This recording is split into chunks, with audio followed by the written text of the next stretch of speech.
নমস্কার, দেখছেন কলকাতা টিভি। আপনাদের সঙ্গে আমি মধুবন্তী। শুরু করছি আরো বারোয়ার। শুরুতেই যে খবরে নজর রাখবো, অমিত মালব্যকে নিয়ে আপত্তিকর পোস্ট করে বিপাকে শান্তনু সিনহা। জানিয়ে রাখবো, অমিত মালব্যকে নিয়ে আপত্তিকর পোস্ট করে বিপাকে শান্তনু সিনহা।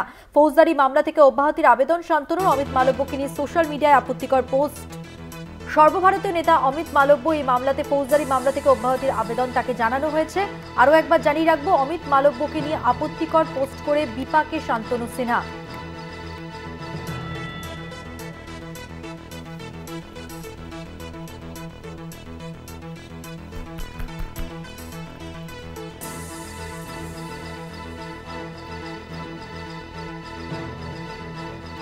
অমিত মালব্যকে নিয়ে আপত্তিকর পোস্ট, বিপাকে শান্তনু সিনহা। পোস্ট ডিলিট করে নিঃশর্ত ক্ষমা চাইলেন আরএসএস এর শান্তনু।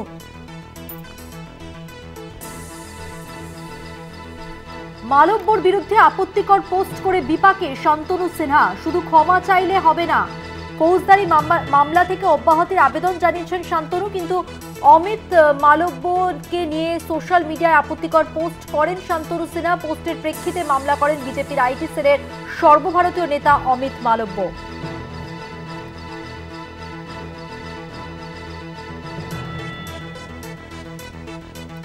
বিস্তারিত জানবো, আমাদের সঙ্গে টেলিফোন লাইনে রয়েছেন আমাদের বিশেষ প্রতিনিধি অঞ্জন রায়। অঞ্জন দা, এই গোটা বিষয় সম্পর্কে জানতে চাইবো। দেখো, বেশ কিছুদিন আগে জানুয়ারি মাসের সম্ভবত প্রথম দিকে শান্তনু সিনহা অমিত মালব্য, বিজেপির যিনি সর্বভারতীয় পর্যবেক্ষক হিসাবে, সহকারী পর্যবেক্ষক হিসাবে এই রাজ্যে আছেন, অমিত মালব্যের বিরুদ্ধে বেশ কিছু ফেসবুকে পোস্ট করেন। দুটি পোস্ট মূলত করেন তার সমালোচনা করে। সেই পোস্টটা ঘিরে খুব রাজনৈতিক বিতর্ক হয় এবং দলের মধ্যেও এটা নিয়ে বিতর্ক হয়। অমিত মালব্য মামলা করেন শান্তনু সিনহার বিরুদ্ধে। শান্তনু সিনহা পুরনো দিনের বিজেপি কর্মী, আরএসএস এর সঙ্গে যুক্ত এবং তিনি একজন বিশিষ্ট আইনজীবীও বটে। ফলে এটা নিয়ে শোরগোল পড়ে বেশ রাজ্য রাজনীতিতে। তো সাম্প্রতিক শান্তনু সিনহা হলফনামা দিয়ে আদালতে জানিয়েছেন যে এই পোস্ট দুটো তিনি উইথড্র করে নিয়েছেন এবং এই পোস্ট দুটোর সঠিক সঠিক অনুবাদ, ইংরেজিতে অনুবাদ সঠিকভাবে করা হয়নি বলে তিনি আদালতকে জানিয়েছেন এবং মামলাটা প্রত্যাহার করার জন্য তিনি আবেদন জানিয়েছেন। অর্থাৎ বিষয়টা নিয়ে মীমাংসার জায়গায় দুপক্ষ যাতে আসে সেরকমই একটা ইঙ্গিত দেয়া হয়েছে। আমরা শুনেছি যে বিজেপি নেতৃত্ব চাইছে যে দুই বিজেপি দলের মধ্যে এই ধরনের প্রকাশ্যে বিরোধে না হওয়াই উচিত, তাই দুপক্ষেরই উইথড্র করে দেয়। সেক্ষেত্রে শান্তনু সিনহা উইথড্র করার কথা বলেছেন। এই হয়েছে পুরোটা বিষয়। কিন্তু নিঃসন্দেহে বলা যায় যে পোস্ট তিনি করেছিলেন অমিত মালব্যের বিরুদ্ধে এবং তা অত্যন্ত মানহানিকর বলা যায় অমিত মালব্যের পক্ষে, এবং তাই তিনি মামলা করেছিলেন শান্তনু সিনহার বিরুদ্ধে। আপাতত শান্তনু সিনহা হলফনামা দিয়ে বিষয়টা আদালতকে পুরোটা জানিয়েছেন যে তিনি পোস্ট উইথড্র করে নিয়েছেন। অঞ্জনদা, একটা বিষয়, বিজেপির শীর্ষ নেতৃত্বের কি বক্তব্য? তাদের কোনো প্রতিক্রিয়া কি পাওয়া গেছে? দেখো, শীর্ষ নেতৃত্ব এই বিষয় নিয়ে তখনও কিছু বলেনি, এখনো কিছু বলেনি। কারণ বিষয়টা যেহেতু অমিত মালব্য এবং শান্তনু সিনহার মধ্যে হচ্ছে, বললে শীর্ষ নেতৃত্ব হয়তো তাদেরকে বলেছে যে আপনারা এই বিতর্কে যাবেন না, এটা উইথড্র করে নিন, দলের ক্ষতি হবে। কিন্তু প্রকাশ্যে এই নিয়ে কোনো বিবৃতি রাজ্য নেতৃত্ব বা কেন্দ্রীয় নেতৃত্ব কিন্তু দেয়নি বলে আমরা জেনেছি। শান্তনু সিনহা তিনি কি বলছেন এরপর? তিনি আমরা যোগাযোগ করেছিলাম আজ সকালে, তিনি তখন আদালতের মধ্যে ছিলেন। তিনি বলেছেন পরিষ্কারভাবে যে আমি হলফনামায় যা বলার পরিষ্কারভাবে বলে দিয়েছি, আমি পোস্ট দুটো উইথড্র করে নিয়েছি এবং পোস্টের সঠিক অনুবাদ ইংরেজি অনুবাদ কিন্তু ভাষ্য করা হয়নি, সেটা আমি আদালতকে জানিয়েছি। অনেক ধন্যবাদ। কথা বললাম আমাদের বিশেষ প্রতিনিধি অঞ্জন রায়ের সঙ্গে। পোস্টের প্রেক্ষিতে মামলা করেন বিজেপির আইটি সেলের সর্বভারতীয় নেতা অমিত মালব্য, আর সেই মামলাতেই ফৌজদারি মামলা থেকে অব্যাহতির আবেদন জানিয়েছেন শান্তনু। তবে শুধু পোস্ট ডিলিটে মামলা তোলা হবে না, সাফ জানিয়ে দিয়েছেন অমিত মালব্যর আইনজীবী শিবির। এবং এই পোস্ট নিয়ে কয়েক মাস আগেই ঝড় উঠেছিল বঙ্গ বিজেপিতে।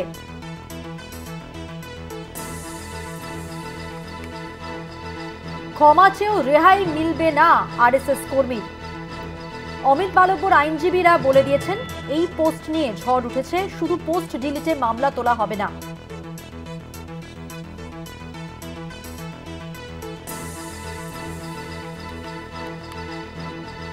কয়েক মাস আগে যেমনটা বলছিলাম, ঝড় উঠেছিল বঙ্গ বিজেপিতে মালব্যর বিরুদ্ধে আপত্তিকর পোস্ট করে এবার বিপাকে শান্তনু সিনহা। ক্ষমা চেয়েও রেহাই মিলল না আরএসএস কর্মীর।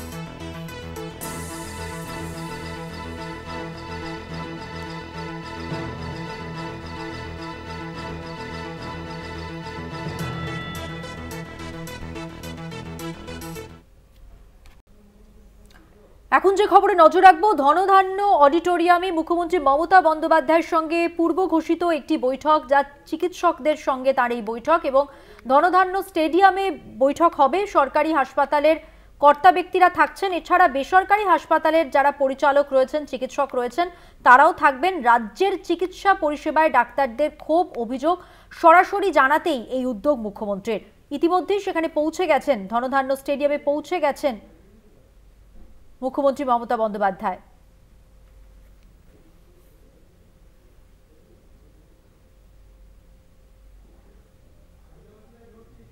সরকারি হাসপাতালের যারা চিকিৎসক রয়েছেন তারা যেমন এখানে উপস্থিত থাকছেন, পাশাপাশি বেসরকারি হাসপাতালের যারা পরিচালক রয়েছেন, যারা ডাক্তার রয়েছেন, তারাও কিন্তু এই বৈঠকে উপস্থিত থাকছেন।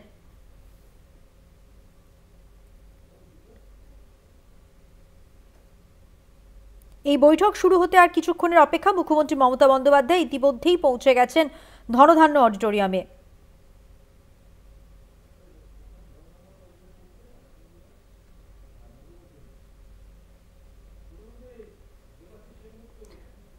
প্রতিনিধি দেবাশিস সেনগুপ্ত রয়েছেন আমাদের সঙ্গে টেলিফোন লাইনে। দেবাশিস, দেখো, ইতিমধ্যেই কিন্তু মুখ্যমন্ত্রী ধনধান্য অডিটোরিয়াম সেখানে এসে পৌঁছেছেন। জানো যে রাজ্য স্টেট লেভেল গ্রিভেন্স রিড্রেসাল কমিটির এক বিশেষ সভার আয়োজন করেছে, যে সভায় ইতিমধ্যেই উপস্থিত হয়েছেন এই চিকিৎসা সেবায় যারা যে সমস্ত ডাক্তাররা রয়েছেন, রাজ্যের জুনিয়র সিনিয়র ডাক্তাররা এবং কিছু যে চিকিৎসক পড়ুয়ারা। এবং সেক্ষেত্রে একটা জিনিস বলা যেতেই পারে, এই যে এখানে ডাক্তারদের উপস্থিতি কিন্তু দেখার মতো, কেন বলা যেতে পারে সিনিয়র জুনিয়র ডাক্তার চিকিৎসকরা যে ধরনের অডিটোরিয়াম এসে ছাপিয়ে আরো দুটি হল কিন্তু তাদেরকে ব্যবস্থা করতে হয়েছে। এই আজকালের ঘটনার পরে এবং আগে ডাক্তারদের বেশ কিছু ক্ষোভ ছিল, যে ক্ষোভ নিয়ে ইতিমধ্যেই মুখ্যমন্ত্রী কিন্তু করছেন এবং স্টেট লেভেল গ্রিভেন্সেস রিড্রেসাল কমিটিও করেছে। সেই কমিটি ইতিমধ্যে বিভিন্ন জায়গায় বিভিন্ন মেডিকেল কলেজে তারা গিয়েছেন, ডাক্তারদের কি অসুবিধা সেগুলো তারা নিয়েছেন এবং সেগুলো বিষয় নিয়ে তারা state level redressal grievance committee আছে, সেই কমিটির কাছে জানিয়েছেন এবং সেখানে সে থেকে তথ্য কিন্তু মুখ্যমন্ত্রীর কাছে এসছে। এবং আজকে সরাসরি মুখ্যমন্ত্রী যতদূর মনে করছে বিশেষজ্ঞরা, তিনি একদিকে যেমন ডাক্তারদের সঙ্গে সমস্ত তাদের যে সুবিধা অসুবিধার কথা যেমন জানলেন, পাশাপাশি ঠিক রোগীদের পরিষেবার ক্ষেত্রেও ডাক্তারদের যে ভূমিকা আছে সে নিয়েও কিন্তু আলোচনা করতে পারে, এমনটাই কিন্তু মনে করছে বিশেষজ্ঞ মহল। অর্থাৎ এই ধরনের একটি বড় একটি বৃহৎ বলা যেতে পারে বড় যে উদ্যোগ, এবং সেই উদ্যোগ কিন্তু মুখ্যমন্ত্রী এবং মনে করছে বিশেষজ্ঞ মনে করছে যে খুব ফলপ্রসূ হবে, সকলের জন্যই ফলপ্রসূ হবে, বিশেষত রাজ্যের মানুষদের জন্য, যাদের সাধারণ মানুষ যারা চিকিৎসা পরিষেবা নেয় সরকারি তাদের যেমন আছে। এবং পাশাপাশি কিন্তু সেক্ষেত্রে চিকিৎসকদের যে কর্তব্য, সেই কর্তব্য যেমন তারা পালন করে, পাশাপাশি রোগীদেরও যাতে কোনো অসুবিধা না হয় সে বিষয়টা কিন্তু নজর দিচ্ছেন মুখ্যমন্ত্রী মমতা বন্দ্যোপাধ্যায়। তো আজকের এই বৈঠক কিন্তু যথেষ্ট তাৎপর্যপূর্ণ বলে মনে করছে বিশেষজ্ঞ মহল। ধন্যবাদ। কথা বললাম আমাদের প্রতিনিধি দেবাশিস সেনগুপ্তের সঙ্গে। ধনধান্য অডিটোরিয়ামে ইতিমধ্যেই মুখ্যমন্ত্রী মমতা বন্দ্যোপাধ্যায় তিনি পৌঁছে গেছেন। সরকারি এবং বেসরকারি হাসপাতালে কর্তা ব্যক্তিদের নিয়ে আজকের এই বৈঠক, চিকিৎসা পরিষেবায় ডাক্তারদের ক্ষোভ অভিযোগ জানতেই উদ্যোগ।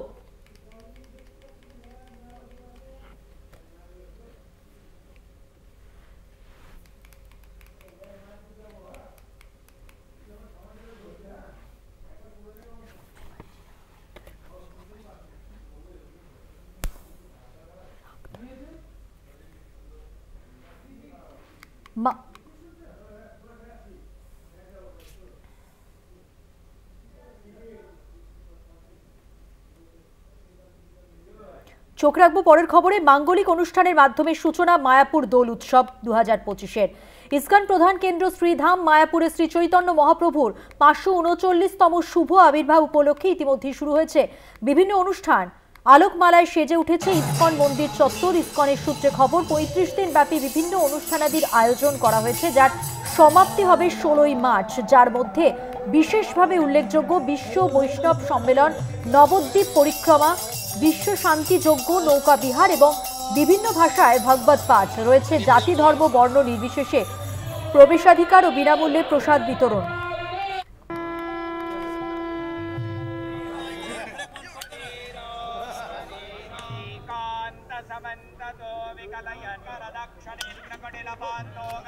যে ছবি আপনারা দেখতে পাচ্ছেন, মাঙ্গলিক অনুষ্ঠানের মাধ্যমে সূচনা মায়াপুর দোল উৎসব ২০২৫-এর। ইসকন প্রধান কেন্দ্র শ্রীধাম মায়াপুরে শ্রী চৈতন্য মহাপ্রভুর ৫৩৯তম শুভ আবির্ভাব উপলক্ষে ইতিমধ্যেই শুরু হয়েছে বিভিন্ন অনুষ্ঠান। আলোকমালায় সেজে উঠেছে ইসকন মন্দির চত্বরও। ইসকনের সূত্রে খবর ৩৫ দিন ব্যাপী বিভিন্ন অনুষ্ঠান আয়োজন করা হয়েছে, যার মধ্যে সমাপ্তি অনুষ্ঠানও রয়েছে ১৬ই মার্চ, যার মধ্যে বিশেষ উল্লেখযোগ্য হচ্ছে বিশ্ব বৈষ্ণব সম্মেলন, নবদ্বীপ পরিক্রমা, বিশ্ব শান্তি যজ্ঞ, নৌকা বিহার এবং বিভিন্ন ভাষায় ভগবত পাঠ। প্রতিনিধি রূপম রায় রয়েছেন আমাদের সঙ্গে টেলিফোন লাইনে। রূপম, সূচনা তো হয়ে গেল এই উৎসবের, কি কি আচার অনুষ্ঠান আজকে পালিত হলো, কি দেখছো? দেখো মধুবন্তী, ফ্ল্যাগ হোস্টিং এবং সব থেকে বড় কথা যে মাঙ্গলিক অনুষ্ঠানগুলো হয় তার মধ্যে যেরকম নারকেলের ওপর কর্পূর দিয়ে মঙ্গল আরতি, তারপর নারকেল ফাটিয়ে এই যে শ্রী চৈতন্য মহাপ্রভুর ৫৩৯তম আবির্ভাব দিবস উপলক্ষে যে অনুষ্ঠান ইতিমধ্যে শুরু হয়েছে, শুধু তাই নয়, বলা যেতে পারে ইসকন মায়াপুরে আনুষ্ঠানিকভাবে কিন্তু দোল উৎসবেরও সূচনা হলো। অর্থাৎ এই যে এই ঘটনা, অর্থাৎ এই যে অনুষ্ঠান, তা কিন্তু চলবে ১৬ই মার্চ। এই অনুষ্ঠান, মূল অনুষ্ঠান অর্থাৎ শ্রী চৈতন্য দেবের যে অনুষ্ঠানটা, সেটা ১৬ই মার্চ হবে এবং তারই একেবারে প্রাককালে এই অনুষ্ঠানের শুভ সূচনা হয়েছে। তবে যেটা জানা যাচ্ছে ১৪ই মার্চ শুক্রবার চৈতন্য মহাপ্রভুর আবির্ভাব দিনটি যাতে যথাযোগ্য মর্যাদার সাথে পালন করা যায়, সেক্ষেত্রেই বিশেষ তৎপরতা শুরু করেছে মায়াপুর ইসকন মন্দির। এবং শুধু তাই নয়, ইসকন সূত্রে যেটা খবর পাওয়া যাচ্ছে যে ৫,০০০-এরও বেশি বিদেশি ভক্ত এবং লক্ষাধিক ভক্ত সমাগমের ঘটনা ঘটতে পারে এবছরের এই উৎসবে। তাই এখন থেকেই একেবারে কোমর বেঁধে সমস্ত রকম অনুষ্ঠানের যা কার্যক্রম তারা শুরু করতে চলেছে। আর ইতিমধ্যে এই অনুষ্ঠানকে ঘিরে যে অনুষ্ঠানগুলো থাকবে, বিভিন্ন জায়গায় পরিক্রমা, বিশ্ব শান্তি যজ্ঞ, নৌকা বিহার, এরকম বিভিন্ন রকম অনুষ্ঠান। সব থেকে বড় যেটা হচ্ছে যে বিভিন্ন ভাষায় ভাগবত পাঠ এবং সেমিনার, অর্থাৎ কৃষ্ণ সম্পর্কে সেমিনার, সমস্তটা কিছুই কিন্তু ইসকনের পক্ষ থেকে করা হবে। এবং ২০২৫-এর এই আনুষ্ঠানিক সালের যে আনুষ্ঠানিক উদ্বোধন, তা কিন্তু আজকে থেকেই হয়ে গেল এবং আর কিছুদিনের মধ্যেই এই অনুষ্ঠান ভক্তবৃন্দদের জন্য খুলে দেওয়া হবে। এবং ভক্তবৃন্দ কিন্তু এসে ইসকন মন্দিরে তারা এই শ্রীকৃষ্ণের যে অনুষ্ঠান এবং এই যে দোল উৎসবে তারা নিজেদেরকে আনন্দে আত্মহারা করে তুলতে পারবেন বলে আশাবাদী ইসকন কর্তৃপক্ষ। মধুবন্তী, ধন্যবাদ। কথা বললাম প্রতিনিধি রূপম রায়ের সঙ্গে।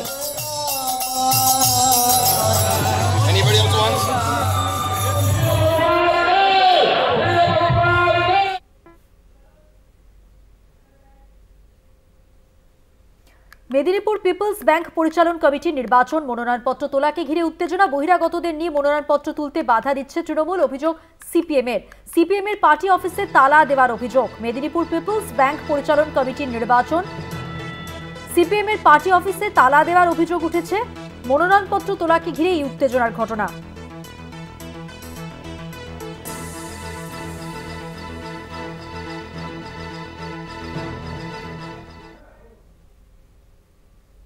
এখন আবার সরাসরি চলে যাব ধনধান্য অডিটোরিয়ামে, যেখানে মুখ্যমন্ত্রী মমতা বন্দ্যোপাধ্যায় তিনি পৌঁছে গেছেন এবং আজকে চিকিৎসকদের সঙ্গে তাঁর বৈঠক রয়েছে, তাঁরা উপস্থিত হয়েছেন।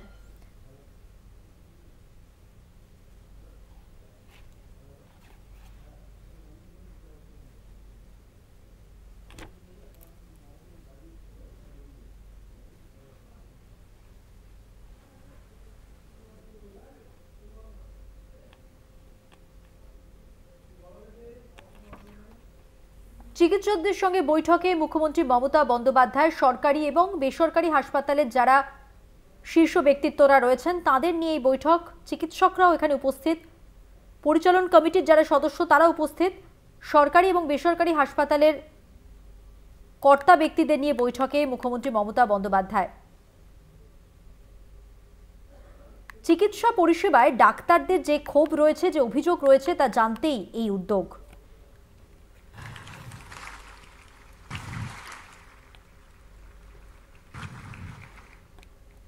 মাননীয় মুখ্যমন্ত্রীর সাথেই অনুষ্ঠান মঞ্চে উপস্থিত আছেন মাননীয় মুখ্য সচিব ডক্টর মনোজ পন্থ, মাননীয় স্বরাষ্ট্র সচিব শ্রীমতী নন্দিনী চক্রবর্তী, রাজ্য পুলিশের ডিরেক্টর জেনারেল মাননীয় শ্রী রাজীব কুমার, মাননীয় স্বাস্থ্য সচিব শ্রী নারায়ণ স্বরূপ নিগম, কলকাতার পুলিশ কমিশনার মাননীয় Shri Manoj Kumar Verma, state level grievance redressal কমিটির পক্ষ থেকে উপস্থিত আছেন মাননীয় চেয়ারপারসন ডক্টর সৌরভ দত্ত এবং কমিটির অন্যতম সদস্য মাননীয় ডক্টর যোগীরাজ রায়।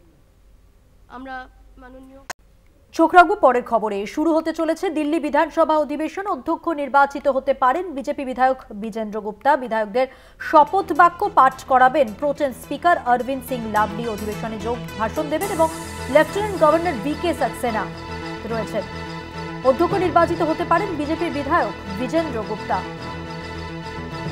শুরু হতে চলেছে দিল্লি বিধানসভা অধিবেশন। অধ্যক্ষ নির্বাচিত হতে পারেন বিজেপি বিধায়ক বিজেন্দ্র গুপ্তা। বিধায়কদের শপথ বাক্য পাঠ করাবেন প্রোটেম স্পিকার অরবিন্দ সিং লাভলি। আরো বিস্তারিত জানাচ্ছেন আমাদের সঙ্গে টেলিফোন লাইনে রয়েছেন আমাদের পলিটিক্যাল এডিটর আশিস চট্টোপাধ্যায়।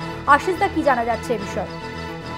দেখো, যেমনটা প্রথা বা বিধি আছে সেই অনুযায়ী আজকে প্রথমে প্রোটেম স্পিকার নির্বাচিত হয়েছেন। তাকে ঠিক নির্বাচিত হন না, গভর্নর অ্যাপয়েন্ট করেন তাকে।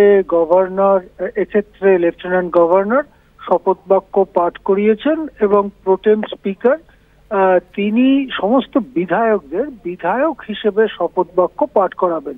মন্ত্রীদের শপথ পাঠ আগেই হয়ে গিয়েছে। আজকে বিধায়ক হিসেবে সবাই শপথ বাক্য পাঠ করবেন। তার মধ্যে মুখ্যমন্ত্রী ও থাকবেন। যে মন্ত্রীরা আগে মন্ত্রী হিসেবে শপথ নিয়েছেন তাদেরও আজকে শপথ বাক্য পাঠ করতে হবে।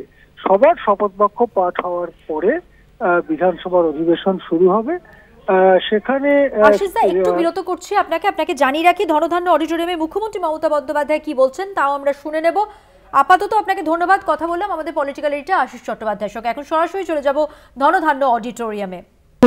ফুল প্যাকড আপ আছে সমস্ত চিকিৎসকবৃন্দ, থার্ড ফ্লোরেও কিছু আছে। আমি তাদের সকলকে আমার আন্তরিক শুভেচ্ছা, অভিনন্দন, ভালোবাসা এবং গভীর শ্রদ্ধা জানাচ্ছি।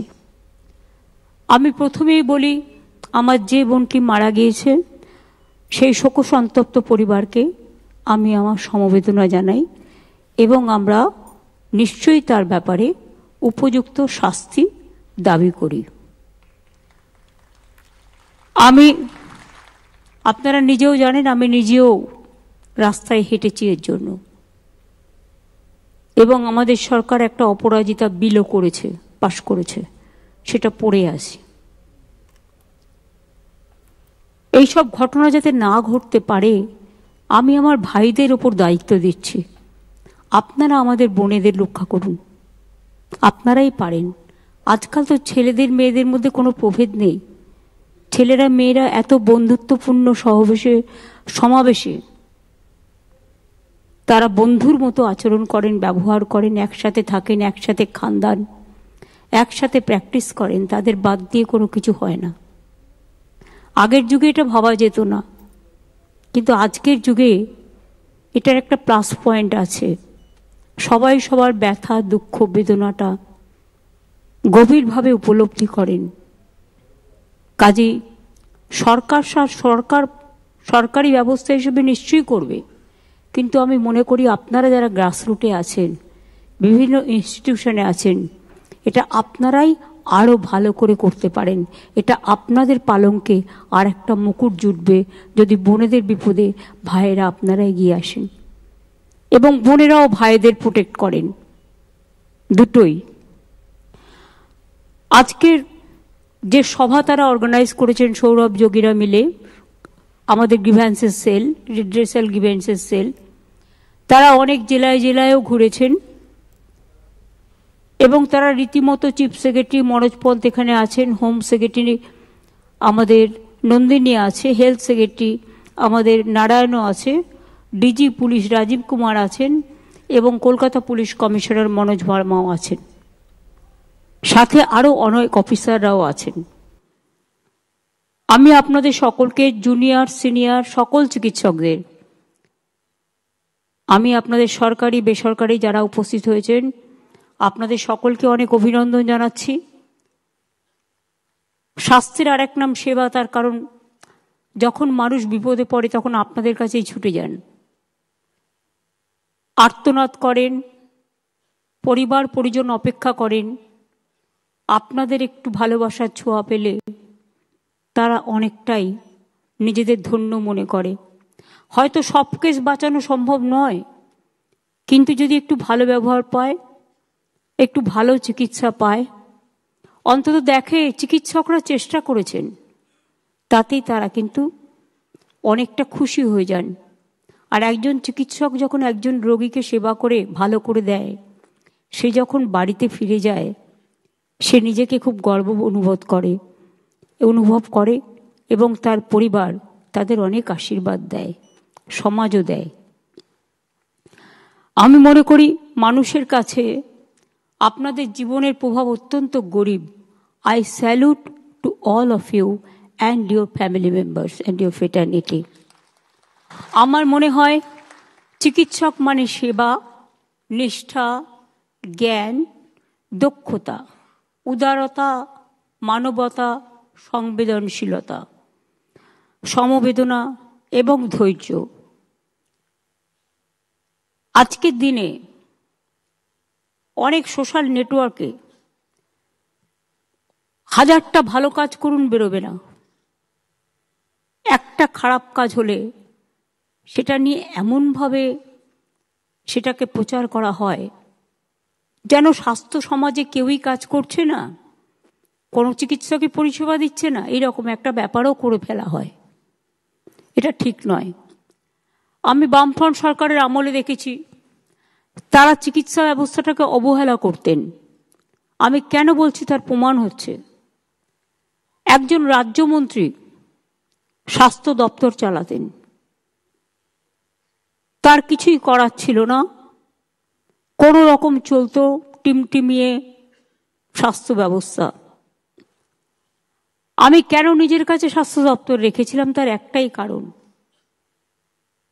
এই যে স্বাস্থ্য বিভাগে উন্নয়ন, এই উন্নয়ন কখনোই একটা রাজ্যমন্ত্রীর পক্ষে করা সম্ভব নয় এবং এটা একটা ভাস্ট এরিয়া।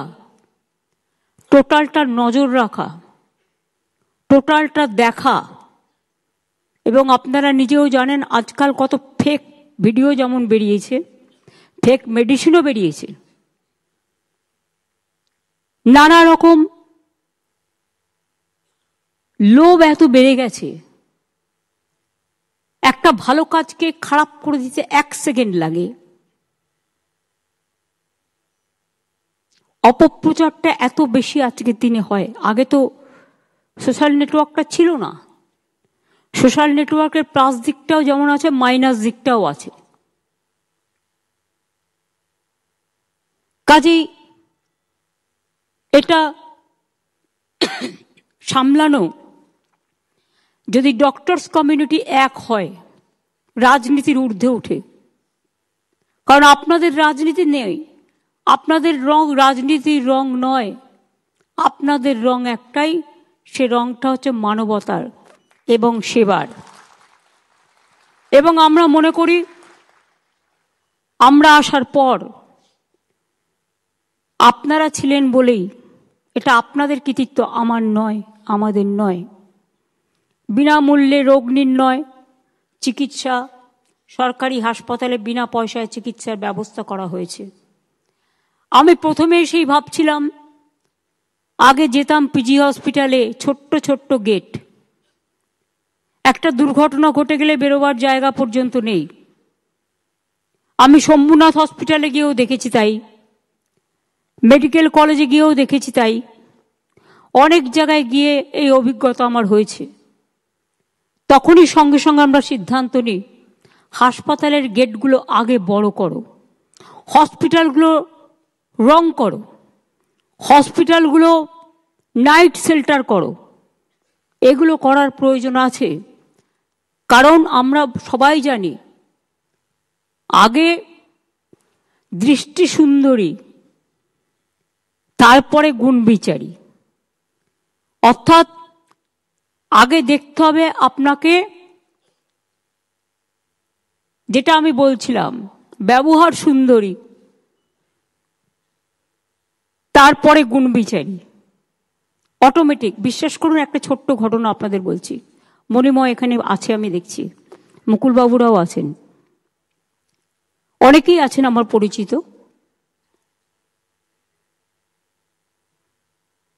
প্রতুলদা যখন অসুস্থ ছিলেন কদিন আগে, সিনিয়র ডাক্তাররাও আছেন যারা তার ট্রিটমেন্ট করেছেন, তারা তাদের সাধ্যমতো চেষ্টা করেছেন। তিনি দুদিন রেসপন্ড করছিলেন না, কারোর সাথে কথা বলেননি। আমি জেনারেলি আইসিইউ আইটিইউ গুলো অ্যাভয়েড করি, কারণ ওই অবস্থায় দেখতে আমার ভালো লাগে না। আমি মৃতদেহের কাছে কম যাই, কারণ আমি মনে করি আমার জীবন্ত মুখটাই বেঁচে থাকুক, মৃত্যুর মুখটা নয়। কিন্তু এসব শুনে আমার হঠাৎ মনে হলো একবার চেষ্টা করে দেখি না, যদি রেসপন্ড করে একবার। আমি গেলাম, আমার সাথে মনে ছিল, আমার সাথে বিশ্ব ছিল, একজন সাংবাদিক, অন্যান্য সিনিয়র ডাক্তাররা যারা এখানে বসে আছেন সবাই ছিলেন। আমি গিয়ে প্রতুলদাকে ডাকলাম, ডেকে বললাম, প্রতুলদা, ও প্রতুলদা, আমি মমতা। বিশ্বাস করুন, যে লোকটা দুদিন রেসপন্ড করেনি, ওই যে বলেন অনেক সময় সাইকোলজিক্যাল ট্রিটমেন্ট তাকে অনেক সময় ফিরিয়ে আনে। চোখ খুললেন, চোখ দুটো জলে ভরে গেল। আমি ওনার আঙুলগুলো টিপে দিচ্ছিলাম, হঠাৎ পালসটা ড্রপ করে গেল 95 থেকে 93-এ। তখন ডাক্তাররা বললেন স্ট্রেস হচ্ছে। ওই যে রেসপন্ডটা করেছে, ফলে ওনার হৃদয়ে একটা ব্যথা হচ্ছে, চোখ দিয়ে জল বেরিয়ে গেছে। আইলাম, প্রতুলদা, আপনাকে আমি বাংলার গান গাইতে হবে, আপনি চলে গেলে কে গাইবে? বিশ্বাস করুন, দুটো হাত তুলে, জানি না উনি আশীর্বাদ করলেন কিনা, ইশারায় বললেন আর গাইতে পারবেন না। তখনই আমি বুঝে গিয়েছিলাম যে প্রতুলদা হয়তো আর পাচ্ছে না সহ্য করতে কষ্ট। উনি একটি দুরারোগ্য ব্যাধিতে আক্রান্ত হয়েছিলেন শেষের দিকে, এবং কোনো উপায় ছিল না অপারেশন না করে। এর আগেও 3-4 বার তাকে ভালো করে নিয়ে আসা হয়েছিল। কাজেই এই একটি ছোট্ট ঘটনা আমার মনে রেখাপাত করেছিল যে দেখুন, অনেক সময় বলে না যে মানুষ মরে গেলেও, আমি জানি না, এই মরণের পারে একটা বইটা পড়েছিলাম, বই থেকে জেনেছি, ব্যাখ্যা দেওয়ার মতো জায়গা আমার নেই, কারণ আমি এটা নিয়ে রিসার্চ করিনি, আমি জাস্ট একটা বইয়ের কথা বলছি। বলছে আত্মা মারা গেলেও, একটা মানুষ মারা গেলেও তার মধ্যে কিন্তু একটা বোধ থাকে। তার বাড়ির লোকেরা যখন কাঁদে, আত্মীয়রা কাঁদে, তার মনে দুঃখ হয়, সে কিন্তু বলে কেঁদো না, কেঁদো না, তার প্রাণটা কিন্তু থাকে অনেকক্ষণ। এগুলো হয়তো সবই রিসার্চের ব্যাপার, আমার বলার কিছু নেই, কিন্তু আমি বলছি এটা একটা মানবিকতার দিক থেকে। আমাদের রোগীর সংখ্যা অনেক বেড়ে গেছে, আমরা অনেকগুলো যুগান্তকারী সিদ্ধান্ত আপনাদের সাহায্যে নিয়েছি। স্বাস্থ্য ইঙ্গিত অর্থাৎ টেলিমেডিসিন, প্রতিদিন গড়ে 75,000 লোককে আপনারা চিকিৎসকরা টেলিমেডিসিনের মাধ্যমে তাদের গাইড করেন। আমরা জানি অনেক ছোটখাটো অসুখ আছে যেগুলো একটু গাইড করলে প্রাইমারি কাজটা হয়ে যায়, এবং এখনো পর্যন্ত, এটা আমরা শুরু করেছি জাস্ট 1-1.5 বছর হলো, 4,82,00,000 লোককে টেলিমেডিসিনের মাধ্যমে আপনারা সেবা দিয়েছেন। এটা বড় কাজ। বিশ্বাস করুন, আমিও বাড়িতে যেটা করি, আমরা ছোটখাটো ব্যাপারে হট করে ডাক্তারের কাছে যাই না, এতে হয়তো অনেক সময় খারাপও হয়ে যায়।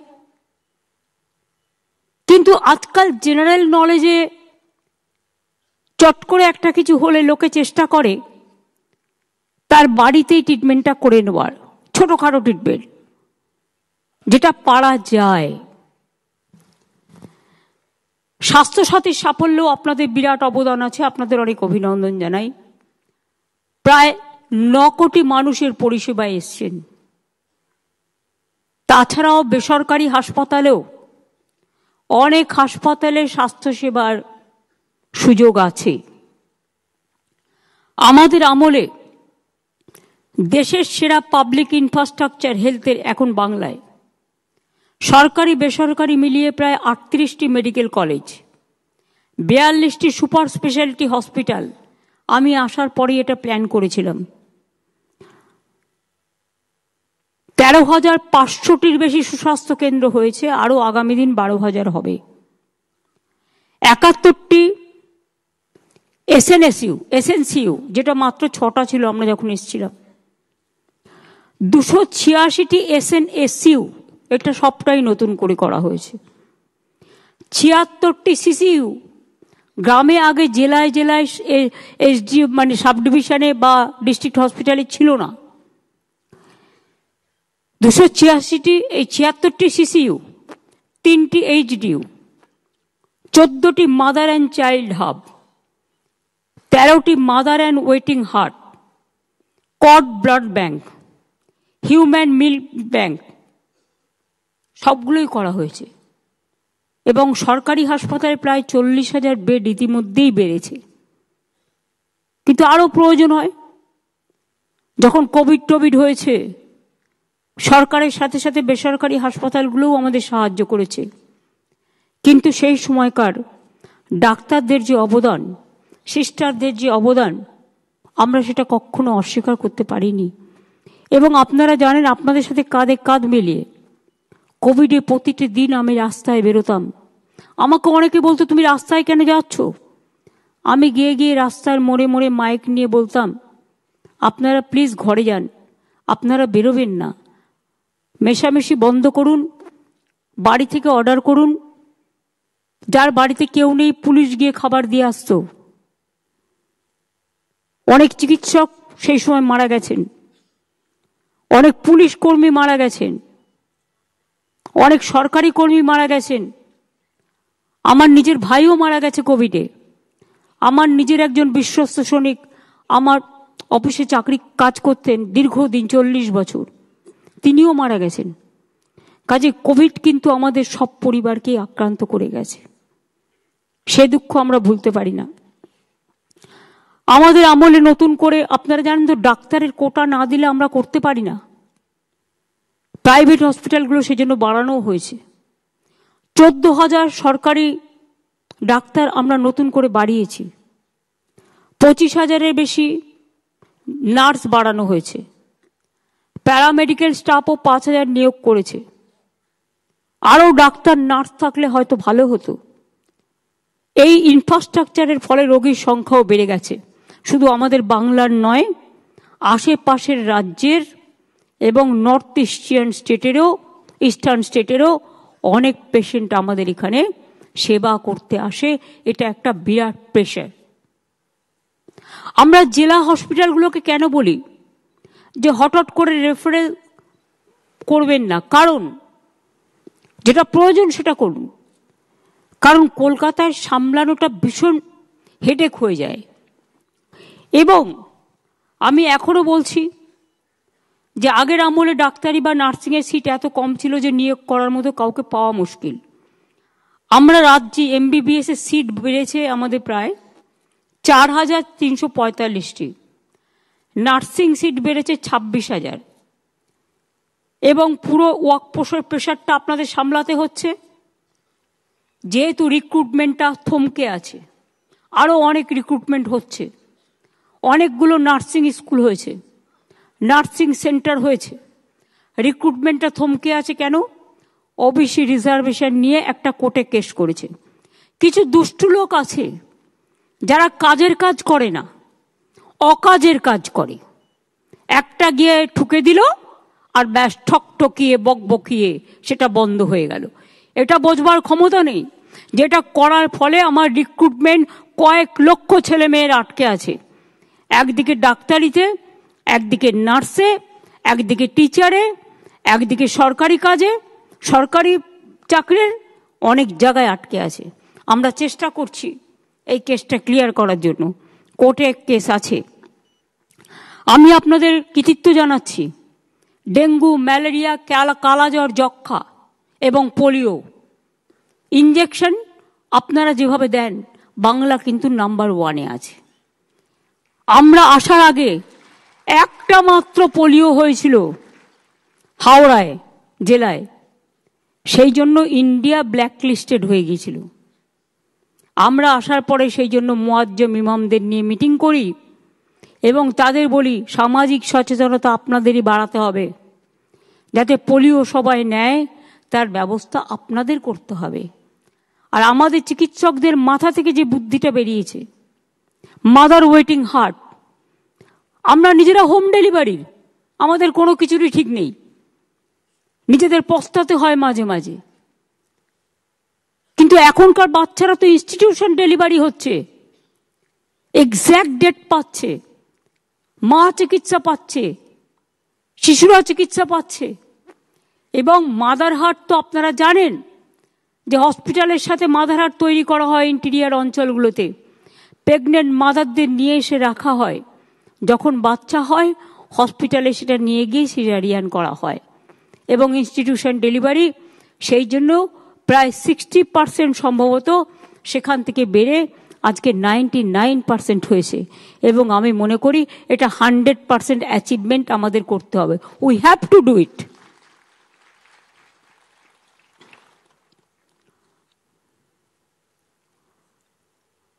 এবং আপনারা এত ভালো কাজ করেন বলেই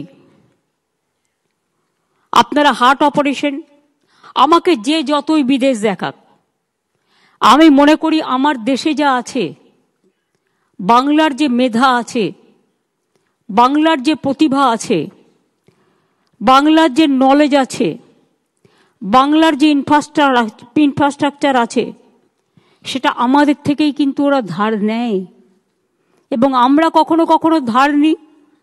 ভালো কাজ সবসময় ধার নেওয়া উচিত, কিন্তু এটা ঠিক যে এমনি দয়া করে কেউ কাউকে নেয় না। তার প্রতিভা আছে বলেই, মেধা আছে বলেই তাকে কিন্তু নেওয়া হয়। সরকারি ডাক্তারদের রিটায়ারমেন্ট এজ আপনারা জানেন 60 থেকে 65 বছর হয়েছে। Already junior doctor, intern, house staff, PGT এবং পোস্ট ডক্টর ট্রেনিং, জিডিএমওদের স্যালারি দ্বিগুণের বেশি বৃদ্ধি করা হয়েছে।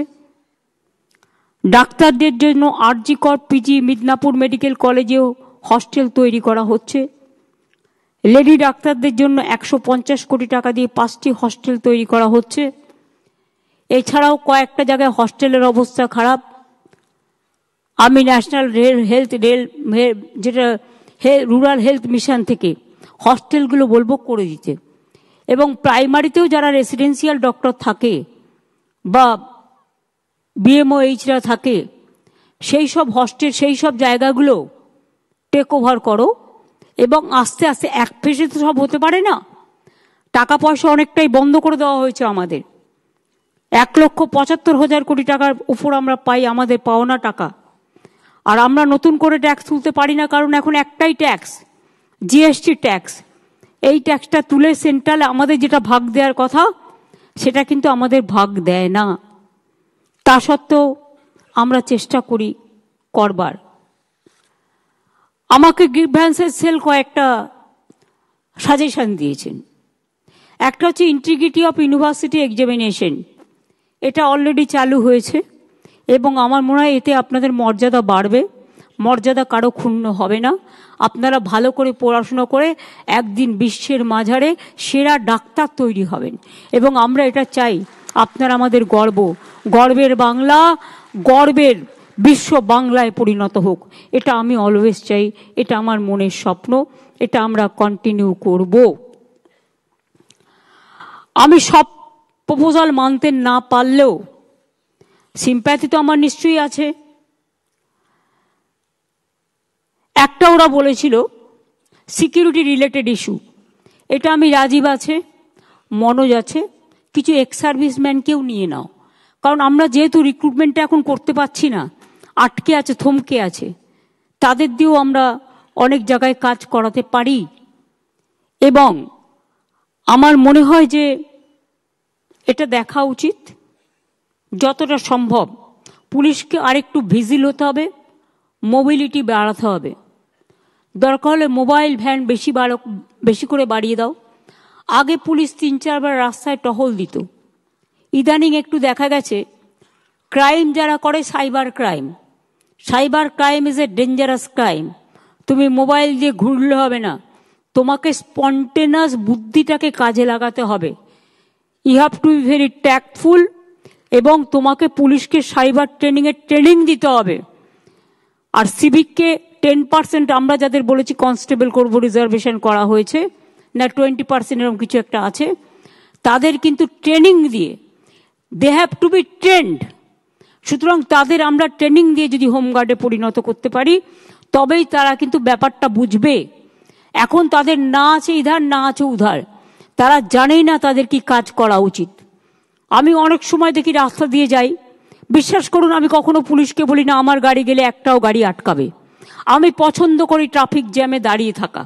মানুষ যদি দাঁড়াতে পারে, তাহলে ট্রাফিক সিগন্যাল থাকলে আমি কেন দাঁড়াতে পারবো না? আমি কোন হরিদাস যে আমি দাঁড়াতে পারবো না? আমি এটা পছন্দ করি। কিন্তু কেউ কেউ মনে করে এই তুমি চলে যাও, এই ওদিকে চলে যাও, আমার ভালো লাগে না। আমি বলতে বলতে ফেড আপ হয়ে যাই। আমি মনে করি গতি চললে, গাড়ি চললে তবে মানুষের গতি এগিয়ে যায়। একজন ভিআইপি যাবে বলে অন্য গাড়িগুলো বন্ধ করে দিয়ে মানুষের 1 ঘন্টা 2 ঘন্টা লেট করে দেওয়া, তাদেরও অনেক কাজ থাকে। মনে রাখবে, আমরা গ্রিন করিডর করার প্রয়োজন পড়ে না যদি আমরা ঠিক মতো এটা করি। কোনো ভিআইপি জন্য গাড়ি বন্ধ থাকবে না। অনলি একটা আমার মনে হয়, যেটা ক্রসিংগুলো আছে, ধরুন একটা গাড়ি যাচ্ছে ইম্পর্টেন্ট, 2টো ক্রসিং, ওই ক্রসিং দিয়ে ঢুকে যেতে অ্যাক্সিডেন্ট করে দিতে না পারে। আজকালকার দিনে অ্যাক্সিডেন্টটাও বেড়ে গেছে, সেই জন্য সঠিক পদক্ষেপ নেওয়ার প্রয়োজন আছে। সেফ ড্রাইভ সেভ লাইফটা ভালো করে করতে হবে, এবং ওই গলির কর্নারগুলোতে ওয়াচ টাওয়ার লাগাও। দরকার হলে এমপিদের বলো, এমএলএদের বলো, এমপি ল্যাডের টাকা দেবে, এমএলএ ল্যাডের টাকা দেবে, তাদেরও তো একটা সামাজিক কন্ট্রিবিউশনের ব্যাপার আছে। আমি নিজে এটা করি, আপনারা বিশ্বাস করবেন না। এই যে মিউজিকে গান হয় ট্রাফিক স্ট্যান্ডে, এই যে বাস স্ট্যান্ডগুলো তৈরি করে দেওয়া, এই যে স্কুলের সামনে ছেলে মেয়েদের বসা, এই যে কেওড়াতলা শ্মশান থেকে শুরু করে জল সৌন্দর্য তৈরি করা, এগুলো আমি এমপি ল্যাড থেকে প্রথম করেছিলাম, তারপরে গভর্নমেন্ট এখন এটা করে। কিছু কিছু জিনিস আমাদের ভাবতে হবে। একটা তারা দিয়েছে sports and cultural event. Of course আপনাদের মানসিক বিকাশের প্রয়োজন আছে, শান্তির, মনটাকে এনজয় করা। আপনার এন্টারটেনমেন্ট জগতে যেতে পারেন না, কারণ আপনাদের সময়টা চলে যায় চিকিৎসা করতে, কিন্তু আপনাদের মধ্যেও খেলাধুলা করতে ভালোবাসেন, আপনারাও সাংস্কৃতিক চর্চা করতে ভালোবাসেন। পিজিতে যেমন আমায় বলেছিল, আমি সঙ্গে সঙ্গে একটা মাঠ করে দিয়েছি। আমি নারায়ণকে বলবো 2 কোটি টাকা স্যাংশন করতে, প্রত্যেকটা মেডিকেল কলেজ এবং হসপিটাল যাতে তাদের কালচারাল অ্যাক্টিভিটিস এবং স্পোর্টস করতে পারে, এবং তাদের মধ্যে কম্পিটিশন হোক, এবং এই কম্পিটিশনে তাদের অ্যাওয়ার্ড দেওয়া হোক। আমি এটা চাই, তারা উঠে আসুক। এবং college to college competition, hospital two hospital competition, এগুলো ইউথ অ্যান্ড স্পোর্টস ডিপার্টমেন্ট থেকে, এবং জেলায়ও যারা কাজ করে তারাও খুব ইম্পর্টেন্ট। কলকাতা জেলাকে ব্লককে মিলিয়ে দিতে হবে। সবার সাথে সবার মিলন হলে তবেই তো আদান প্রদানটা বাড়বে, এবং তবেই তো একে অপরকে সুস্থ রাখবে। ইএসআই কর্পোরেশনের ডাক্তারদের কিছু গ্রিভ্যান্সেস আছে, এটা আমি নারায়ণকে বলবো সিএসের সাথে কথা বলে এটা দেখব, আমরা নিশ্চয়ই দেখব। কোনো ডিসক্রিমিনেশন আমরা কখনোই ভাবতে পারি না। একটা দাবি ওরা দিয়েছে বিএমওএইচদের ভিডিও সমান 1 মান্থ এ করার জন্য, সেটা আমি করতে পারবো না। 500 টাকা আমি করে দিচ্ছি। ওদের 1 মাসের দেওয়া হয়, এদের 500 দিনের, এদের 15 দিনের দেওয়া হবে, অর্থাৎ 15 দিনের এক্সট্রা তারা পাবে যারা বিএমওএইচ আছেন। আমি intern, house staff, post graduate trainee, post doctorate trainee সবার জন্য 10,000 টাকা করে বাড়িয়ে দেওয়ার ব্যবস্থা করলাম।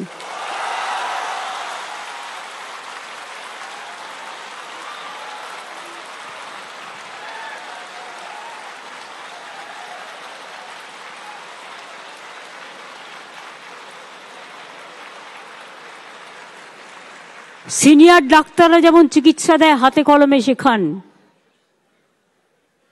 তাদের আমি অনুরোধ করব দয়া করে শুধু জুনিয়রদের ওপর দায়িত্ব দিয়ে সিজারিয়ান থেকে শুরু করে হার্ট অপারেশন থেকে শুরু করে আপনারা ছেড়ে দেবেন না।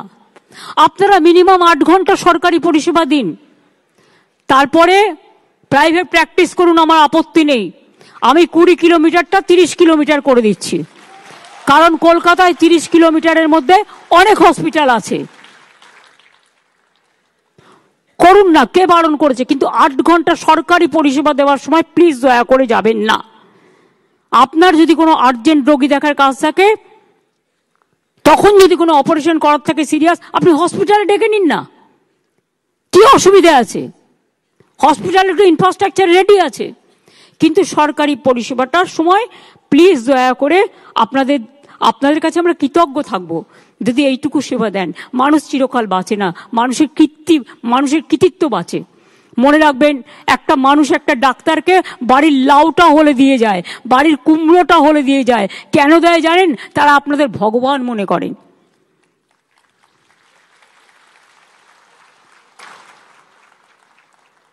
মেদিনীপুরে যে কেসটা হয়েছিল নিশ্চয়ই নেগলিজেন্স ছিল, সেটা তদন্ত হচ্ছে। তদন্ত রিপোর্ট হাতে নেওয়া পর্যন্ত আমি কিছু বলবো না। জুনিয়র ডাক্তারদের কয়েকজনকে সাসপেন্ড করা হয়েছিল এবং তাদেরও পুলিশ রিপোর্ট নিয়েছে। হয়তো তাদের মধ্যে এটা ঠিক, তারা এখনো পাকাপোক্ত হয়নি, তাদের উপর ছেড়ে দিয়ে যাওয়াটাও ঠিক হয়নি। একতরফা ভাবে তারাও সাসপেন্ড হয়েছিলেন। কিন্তু জুনিয়র ডাক্তাররাও একদিন সিনিয়র হবে, তাদের ভবিষ্যতের দিকে তাকিয়ে আমি জুনিয়র ডাক্তারদের সাসপেনশনটা উইথড্র করে নিচ্ছি।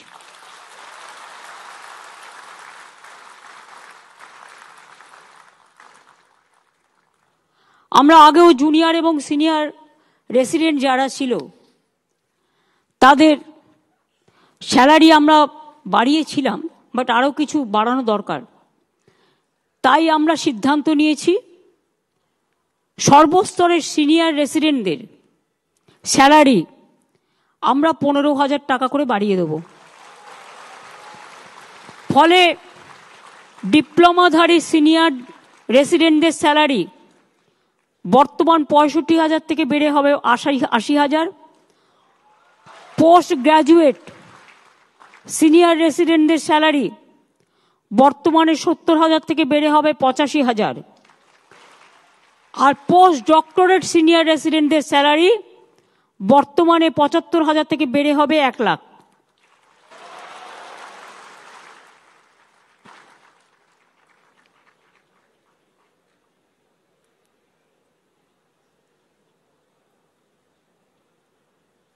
আর intern house staff, post graduate training, post doctor training সবার জন্য 10,000 টাকা করে বাড়ানো হবে। সেটা তো আমি অলরেডি বলে দিয়েছি।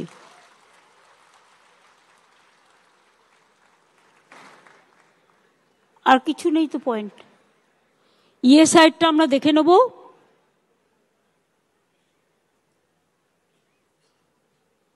রেসিডেন্ট ডাক্তার হয়ে গেল।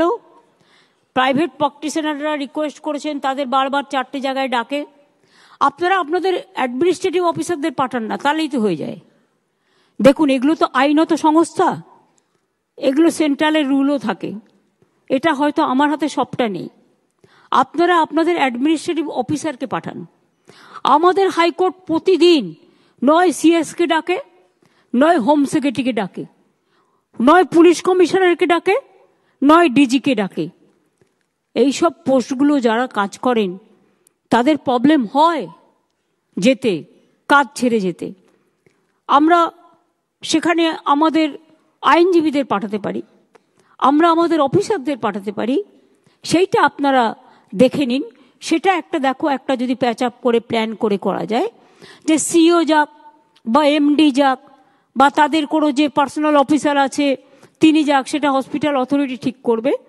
তাতে ডাক্তারদের নিজেদের যদি ওদের কোনো কমপ্লেন থাকে নিশ্চয়ই রাখতে পারে, কিন্তু ডাক্তারদের ডাইরেক্ট ডাকলে যেটা ডাক্তারদের কাজও নষ্ট হয়, সেটা একটু মাথায় রাখতে হবে মানবিকতার স্বার্থে। কাজেই আমার মনে হয় আপনারা ভালো করে কাজ করুন, সুন্দর করে কাজ করুন। আমি এটুকু নিশ্চয়ই বুঝব যে আপনারা ভালো করে কাজ করলে আপনাদের কোনো দিন কোনো অসুবিধা হবে বলে আমি মনে করি না। কারণ আমাদের সরকার রাজনীতির ঊর্ধ্বে উঠে ডাক্তারদের এই পরিষেবাটাকে সম্মান করে এবং শ্রদ্ধা জানায়। আমরা বছরে একটা করে এই ধরনের মিটিং যদি করতে পারি তাহলে আমরা আরও বেশি করে আপনাদের সাথে কমিউনিকেশনটা বাড়াতে পারি। আপনারা এত সকলে এসছেন জেলা থেকে, ব্লক থেকে, সরকারি হাসপাতাল থেকে, প্রাইভেট হসপিটাল থেকে, নিচে থেকে ওপরে যারা বসে আছেন গ্যালারিতে, এবং তাছাড়াও যারা বসে আছেন আমার সেকেন্ড ফ্লোরে বা থার্ড ফ্লোরে, আমি সবাইকেই বলি আপনারা এসছেন কষ্ট করে। আপনাদের সকলের কাছে আমাদের অনেক প্রত্যাশা, আপনাদের সকলের কাছে আমাদের অনেক আশা, আপনাদের সকলের কাছে আমাদের অনেক ভালোবাসা। আপনারা আরও বড় হন, আরও সুন্দর হন। আপনাদের অভিনন্দন শুধু জানিয়ে ছোট করব না, আপনাদের পরিবারকেও অভিনন্দন জানাই। বাবা মারা কষ্ট করে এক একজন ডাক্তার তৈরি করেছেন, কত কষ্ট করে তারা ছেলে মেয়েদের মানুষ করেছেন। আর একটা অনুরোধ করব, দয়া করে বিদেশে চলে যাবেন না। দেখছেন তো কি হচ্ছে, লোহার শেকল আর লোহার বেড়ি, এটা অসম্মানজনক। বাংলায় থাকুন, কোনো অসুবিধে নেই। আপনাদের কোনো অসুবিধে হলে আমাদের জানাবেন, we are always at your service. আমি এটুকু বলে আপনাদের সুস্থ জীবন কামনা করে, ভালো ভবিষ্যৎ কামনা করে, আমি সৌরভ যোগী থেকে শুরু করে গ্রিভ্যান্সেস রিড্রেসাল সেলের সকলকে অনেক অনেক ধন্যবাদ এবং অভিনন্দন জানিয়ে আমি আপনাদের বলবো শুভ নন্দন। দোল আসছে, রমজান মাস আসছে, শিবরাত্রি আসছে, আরও অনেক উৎসব আসবে। সব উৎসবই আমাদের সকলের, কিন্তু আপনারা উৎসবে অনেক সময় অংশগ্রহণ করতে পারেন না, কারণ আপনাদের সেবা দিতে হয়। আমারও তাই, আমাকেও পাহারা দিতে হয়। কাজেই যতটুকু পারলাম চেষ্টা করলাম এই সীমিত স্বার্থের মধ্যে। আগামী দিন যদি আবার আমাদের আর্থিক সচ্ছলতা বাড়ে, নিশ্চয়ই বাড়বে একদিন, যেভাবে ট্রেন্ড দেখা যাচ্ছে, Bengal have became the destiny of the industrial investment, এবং অ্যাট দ্য ইন্টারন্যাশনাল লেভেল এবং এশিয়া লেভেল। সুতরাং আমি মনে করি যে একদিন না একদিন আপনাদের আরও অনেক বেশি সুফল আপনারা লাভ করবেন। আর প্রিন্সিপাল যারা আছেন, সুপার যারা আছেন, তাদের কাছে আমার রিকোয়েস্ট থাকবে, অলওয়েজ নিজেরা দেখে নেবেন এসি মেশিনটা ঠিকমতো কাজ করছে কিনা, পিডব্লিউডিকে ডেকে নেবেন। কোথাও কোনো নার্সিং হোস্টেলে জল পড়ছে কিনা দেখে নেবেন। কোথাও কোনো অসুবিধা হচ্ছে কিনা মেয়েদের ওয়াশরুম নিয়ে দেখে নেবেন। কোথাও কোনো জায়গায় কোনো রকম প্রবলেম হচ্ছে কিনা, কোনো গ্রিভ্যান্সেস হচ্ছে কিনা। এখন তো সুপারগুলো সুপারদেরই করে দেওয়া হয়েছে, প্রিন্সিপালদেরই করে দেওয়া হয়েছে, chairman of the health recruitment committee.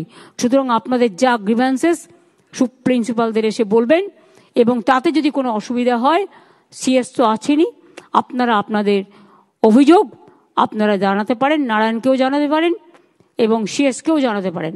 আর নারায়ণ, তোমাকে আমি বলবো আরেকটু সিরিয়াস হয়ে, তুমি বিশেষ করে তোমাকে আমি 8-10টা আইএস অফিসারও দিয়েছি, ডাক্তাররাও আছে, তোমাদের মধ্যে কিন্তু একটা ডিফারেন্স অফ ওপিনিয়ন অলওয়েজ হয়।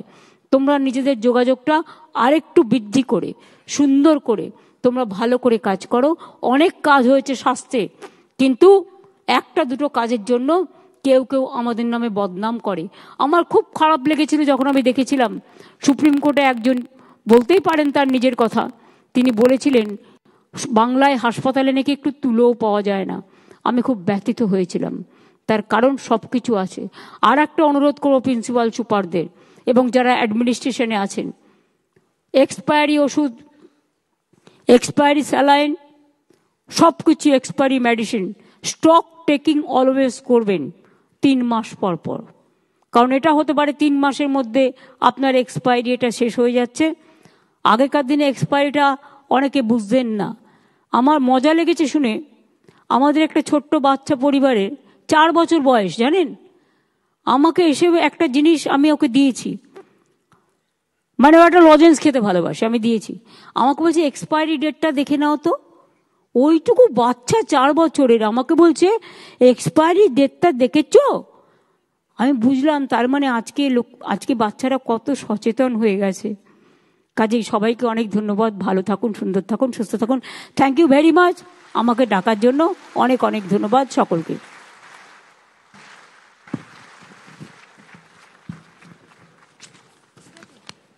অসংখ্য ধন্যবাদ মাননীয় মুখ্যমন্ত্রী আপনাকে, আপনার আশীর্বাদ, আপনার বক্তব্যে আমাদের ঋদ্ধ করার জন্য। সাথে সাথে আশা করব ভবিষ্যতেও আপনার আশীর্বাদ, দিগদর্শন আমাদের পথ চলার পাথেয় হয়ে উঠবে। আমরা মাননীয় মুখ্যমন্ত্রীর অনুমতিক্রমে এই অনুষ্ঠান শেষ করব জাতীয় সঙ্গীতের মাধ্যমে। আপনাদের সবাইকে অনুরোধ করব আপনারা নিজ নিজ স্থানে দয়া করে উঠে দাঁড়ান।